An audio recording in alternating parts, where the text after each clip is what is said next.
I don't know if you guys know this, but there's literally a floating island of garbage in the middle of the ocean right now. Yeah, I think it's called Puerto Rico. They won't let a Palestinian in Jordan. They won't let a Palestinian in Egypt. And Harris wants to bring them to you. They may have good people. I'm sorry, I don't take a risk with people that are taught to kill Americans at 2. I'm on the side of Israel. You're on the side of Israel. Donald Trump's on the side of Israel. And they're on the side of the terrorists. I don't know if you guys know this, but there's literally a floating island of garbage in the middle of the ocean right now. Yeah, I think it's called Puerto Rico.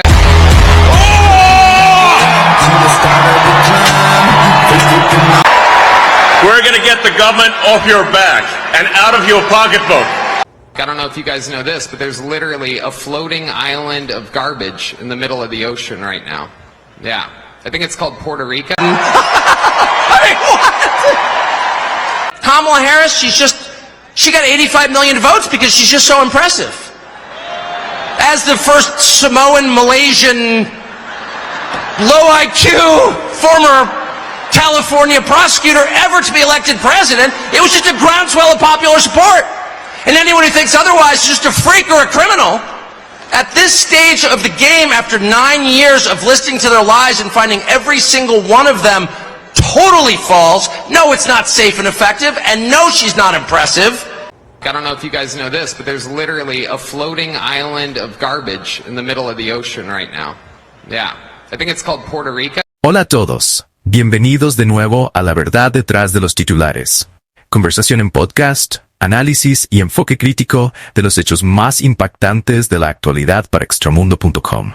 Hola, te traemos un análisis profundo de lo que aconteció en el multitudinario meeting de Trump en el Madison Square Garden a solo 9 días de las elecciones. Sí. ¿No te parece fascinante? Una ciudad y un estado tradicionalmente demócratas, Claro. un frenesí mediático enorme. Yeah. Es evidente que este evento fue planificado estratégicamente. Lo que me llama la atención es la fecha y el lugar. Celebrar un meeting en un bastión demócrata como Nueva York, tan cerca de las elecciones, es una jugada arriesgada. Sí. Sugiere que Trump busca animar a su base y captar la atención de los medios, en lugar de persuadir a los votantes indecisos. Claro. En un estado que probablemente no ganará. Exacto. Y la lista de oradores, políticos como Jody Vance y Rudy Giuliani, eran de esperar. Sí. Pero Elon Musk y Hulk Hogan, Eso sí que es interesante. eso es apuntar a un público diferente, ¿no crees? Totalmente. Parece un intento deliberado de crear un espectáculo, generar expectación y atraer a varios segmentos del electorado. Va a ver. La inclusión de celebridades como Musk y Hogan podría atraer a quienes normalmente no se interesan por la política, lo que podría ampliar el alcance de Trump. Vale, entremos en detalles. De acuerdo.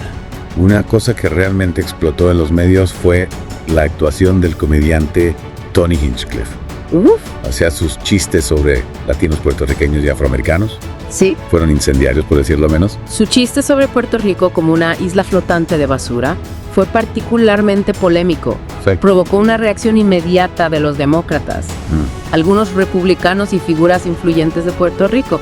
Recordemos que hay una población puertorriqueña significativa en estados clave como Pensilvania, por lo que este chiste podría tener consecuencias electorales. Sí, incluso algunos republicanos como el senador Rick Scott lo condenaron. Es inusual que una campaña se distancie de un orador que invitó, Cierto. pero la campaña de Trump hizo precisamente eso. Esto plantea una pregunta importante. ¿Cuál? La campaña de Trump examinó el material de Hinchcliffe de antemano.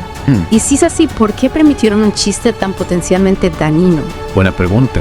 Parece un error de cálculo que podría alienar a los votantes en estados cruciales. Mientras todo esto sucedía, el 27 de octubre, Kamala Harris estaba haciendo algo completamente diferente.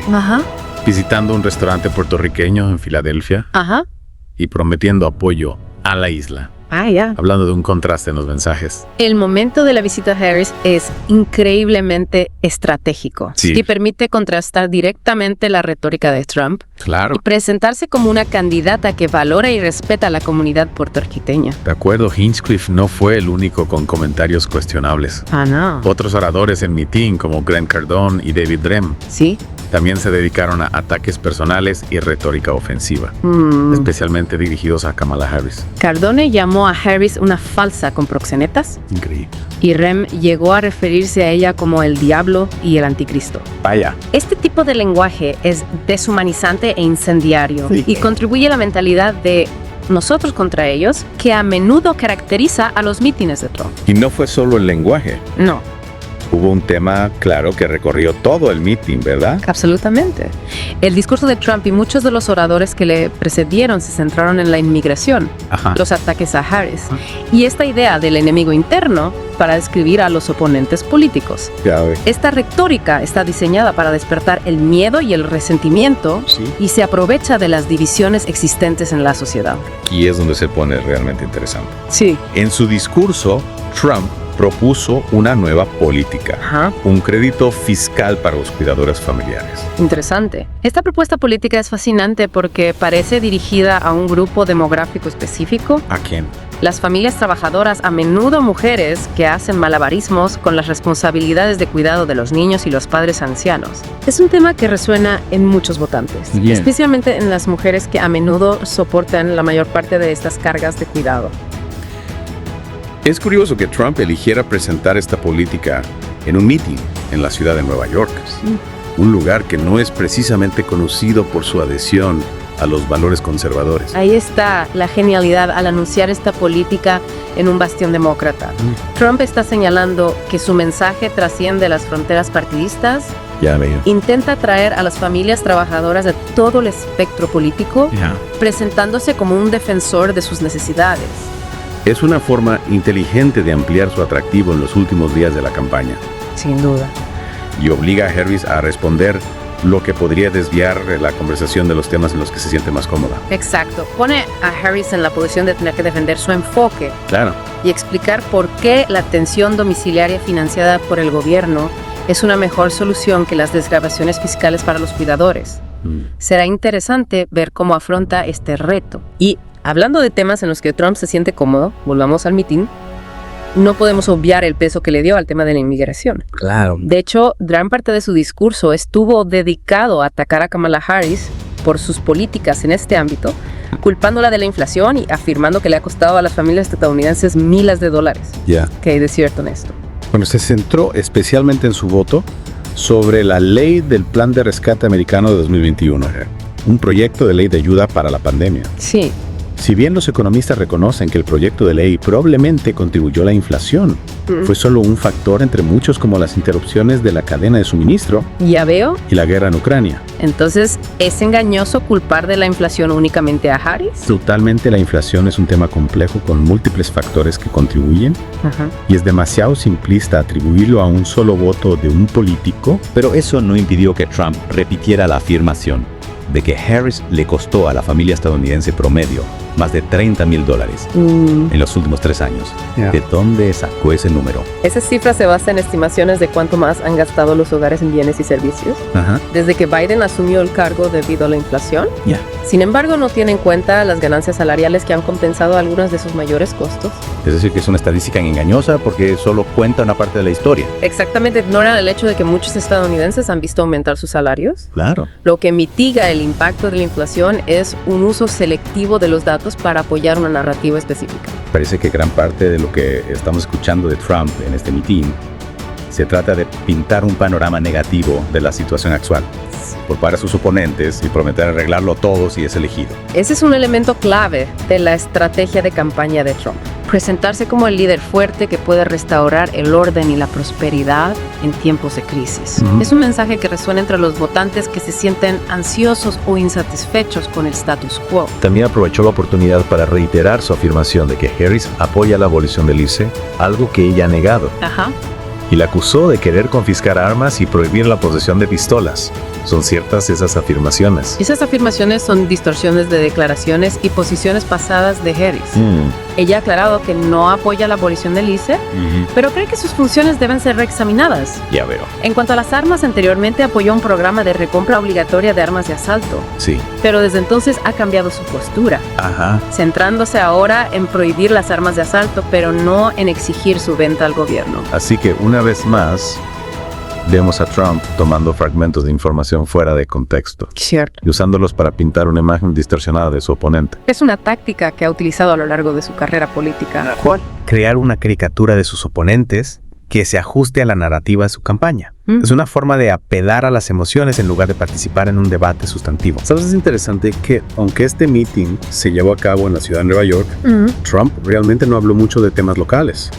Todo se centró en temas nacionales, como la inmigración, la economía y la delincuencia. Eso es porque Trump entiende que este meeting es algo más que la ciudad de Nueva York. Que ya veo. Se trata de enviar un mensaje a todo el país. Ajá. En particular a los votantes de esos estados cruciales que pueden inclinar la balanza. Claro. Está utilizando esta plataforma para consolidar su base, energizar a sus partidarios y tratar de persuadir a los votantes indecisos con su visión para Estados Unidos. Claro. Y uno de los momentos que más revuelo causó en relación a la inmigración fue cuando Trump afirmó que 325,000 niños migrantes están desaparecidos. Muertos, son esclavos sexuales o simplemente esclavos. Dijo que entraron por la frontera abierta y que simplemente desaparecieron. Hay algo de verdad en eso. Ese número es una distorsión de los datos federales. Se basa en un informe sobre menores no acompañados liberados de la custodia federal. Pero el informe no dice que esos niños estén desaparecidos o muertos. Dice que el licencia Eliezer no había entregado una notificación de comparecencia a más de 291,000 menores no acompañados. Lo que significa que no han sido programados para los procedimientos judiciales de inmigración. Entonces se trata más de un retraso burocrático que de niños perdidos o víctimas de la trata. Exacto, el informe sí plantea preocupaciones sobre la posibilidad de explotación de los menores no acompañados que no comparecen ante el tribunal. Pero no respalda la afirmación de Trump de que estos niños están desaparecidos o han sido víctimas de la trata. Parece que está tomando una preocupación legítima y retorciéndola para que se ajuste su narrativa sobre los peligros de la inmigración. Esa es una interpretación válida al utilizar un lenguaje tan cargado de emociones.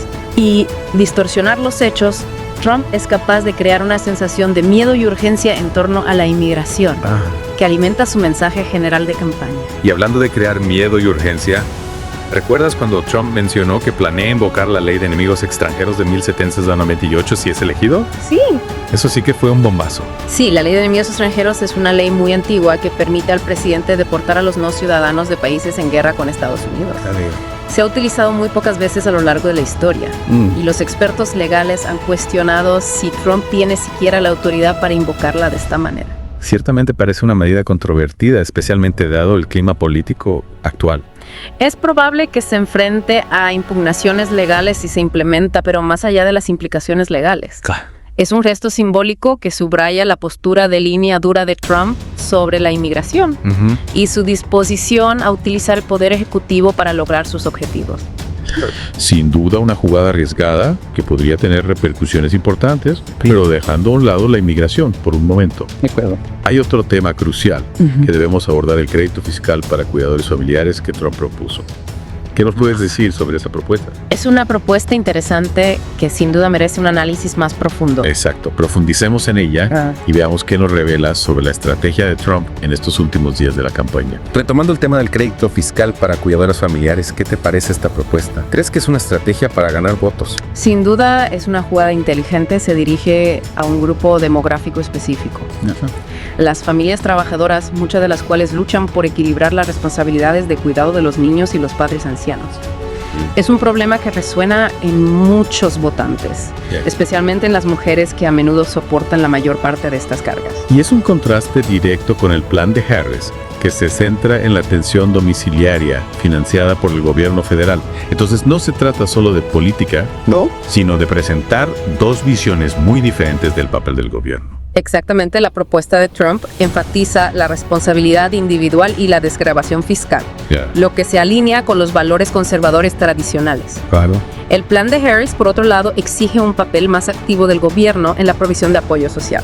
Es una clásica división ideológica que se desarrolla en el contexto de una cuestión política muy específica. Es interesante que Trump eligiera presentar esta política en un meeting en la ciudad de Nueva York, un lugar que no es precisamente conocido por su adhesión a los valores conservadores, buscando votos fuera de su base tal vez. Podría ser al anunciar esta política en un bastión demócrata. Trump está señalando que su mensaje trasciende las fronteras partidistas intenta atraer a las familias trabajadoras de todo el espectro político presentándose como un defensor de sus necesidades. Lo cierto es que es una forma inteligente de ampliar su atractivo en los últimos días de la campaña y obliga a Harris a responder lo que podría desviar la conversación de los temas en los que se siente más cómoda. Exacto, pone a Harris en la posición de tener que defender su enfoque. Claro. Y explicar por qué la atención domiciliaria financiada por el gobierno es una mejor solución que las desgravaciones fiscales para los cuidadores. Será interesante ver cómo afronta este reto. Bueno, hemos analizado el meeting desde todos los ángulos, los chistes controvertidos, la retórica incendiaria de las propuestas políticas, el contexto más amplio de la campaña. Sí. ¿Cuál es la conclusión final? ¿A qué debemos estar atentos en estos últimos días antes de las elecciones? El mitin sirvió como un poderoso microcosmos de las elecciones de 2024. Un electorado profundamente dividido, una batalla por los votantes indecisos, un enfoque en temas que dividen como la inmigración y la economía. Ya veo. Y un constante bombardeo de ataques y contraataques. Es un recordatorio de que esta elección es algo más que diferencias políticas. Se trata de dos visiones muy diferentes para Estados Unidos y del tipo de futuro que queremos construir. Y destaca el poder de la retórica y los mensajes para moldear la opinión pública. En una carrera tan reñida como esta, cada palabra, cada gesto, cada anuncio de política puede tener un impacto significativo en el resultado. Así que a medida que nos adentramos en estos últimos días, la gran pregunta es, Sí. ¿el espectáculo y la retórica ofensiva del mitin energizarán lo suficiente a la base de Trump como para superar su déficit en las encuestas? ¿O será contraproducente alienando a los votantes moderados y allanando el camino para una victoria de Harris? Es imposible decirlo con seguridad, pero una cosa está clara, esta elección va a ser reñida. Sí, Y es probable que el resultado dependa de un puñado de estados clave claro. y de un número relativamente pequeño de votantes. Hay mucho en juego y las decisiones que tomemos en estos próximos días tendrán un profundo impacto en el futuro de nuestro país. Como hemos visto en este análisis profundo del mitin de Trump, es más importante que nunca estar informados. De acuerdo. Pensar críticamente y participar en un diálogo reflexivo sobre los problemas que enfrenta nuestra nación. Bien dicho, y en ese sentido te animamos a que sigas de cerca la campaña, entables conversaciones respetuosas con tus amigos y familiares. Y lo más importante, te asegures de que tu voz se escuche votando el 5 de noviembre. La verdad detrás de los titulares es una conversación de extramundo.com, con los detalles y análisis de los hechos más impactantes de la actualidad.